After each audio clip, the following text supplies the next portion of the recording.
Hey, Tony Tone here. This is going to be my super quick video on how to do a great reverse sear steak. Such a beautiful day, and this is working out so well, I had to make a video.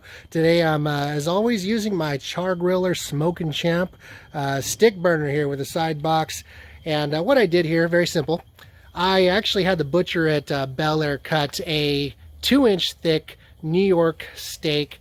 It looked beautiful. All I did was I rubbed it on both sides with a lot of salt, a lot of pepper, and in the meantime, I got the grill up to temperature. I got a nice fire going on over here. In the firebox, I've got actual regular charcoal by Royal Oak, the Royal Oak charcoal briquettes, and I've got a couple sticks of mesquite.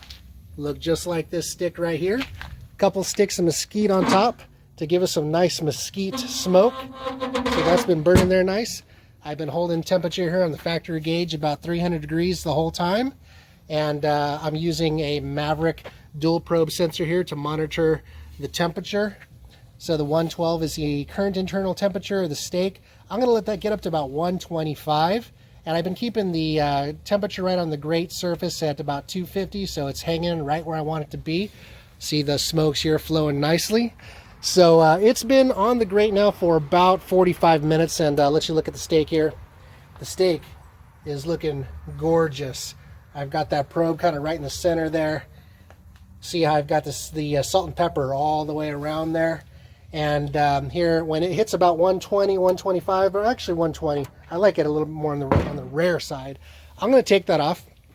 I'm going to take these grates that I got here. That's just my alarm going off to tell me that my grate temperature fell below, and that's because I had the lid open. I'm going to take these grates.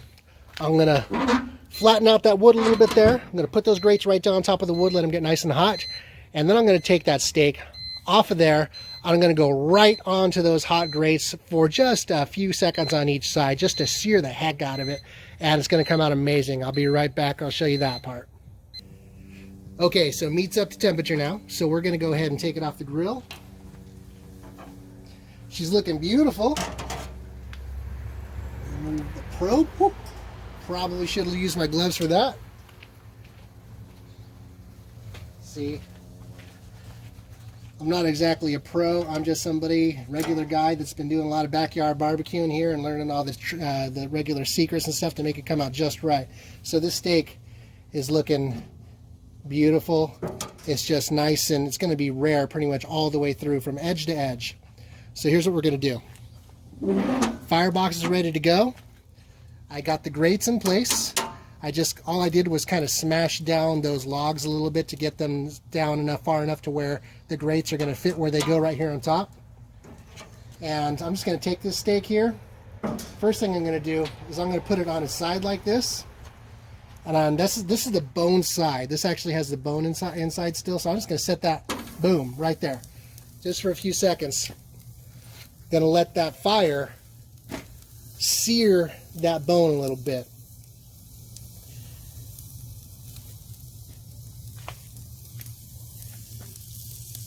Beautiful.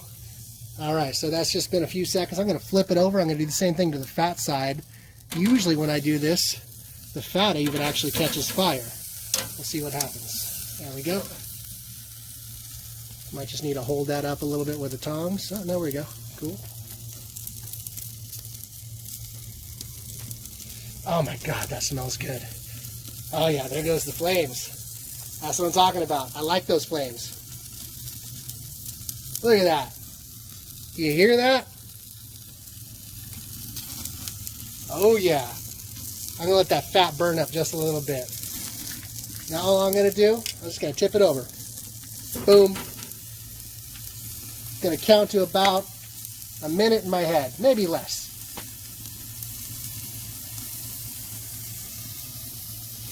Ah, oh, it smells so good. Love that sizzle.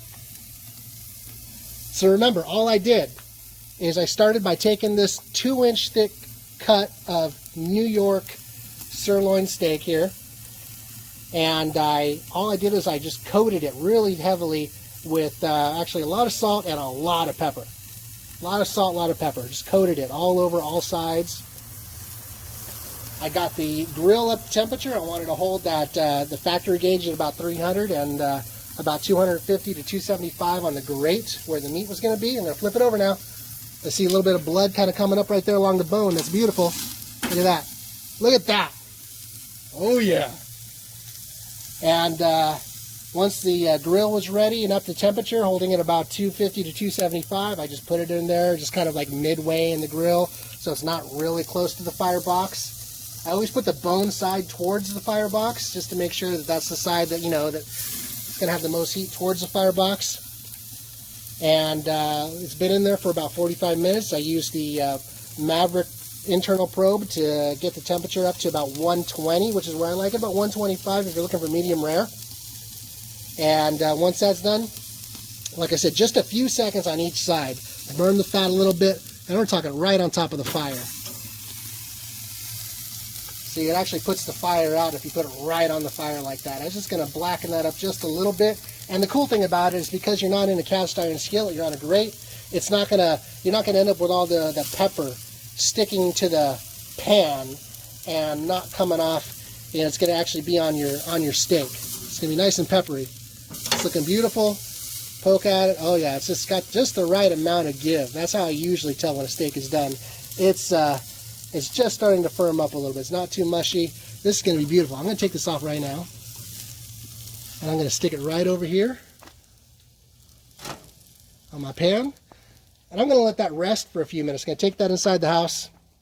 And I'm going to let it rest. And in about 10 minutes, we're going to cut into this and it's going to be gorgeous. Okay, it's been resting for about 5 minutes. Moment of truth. Let's see how she looks.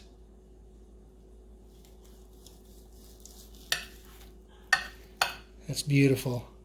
That's beautiful. You see here that the char is just a super thin little area here. And it's pretty much the same temperature from edge to edge. You see the juice coming through there. This is a beautiful medium rare. This is going to be delicious. I'm going to take a little bite here real quick.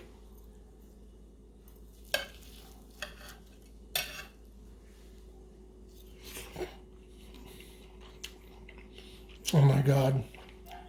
All right, shut off this video. We're done. Thank you very much for watching. Don't forget to like this and subscribe. This is awesome. Enjoy.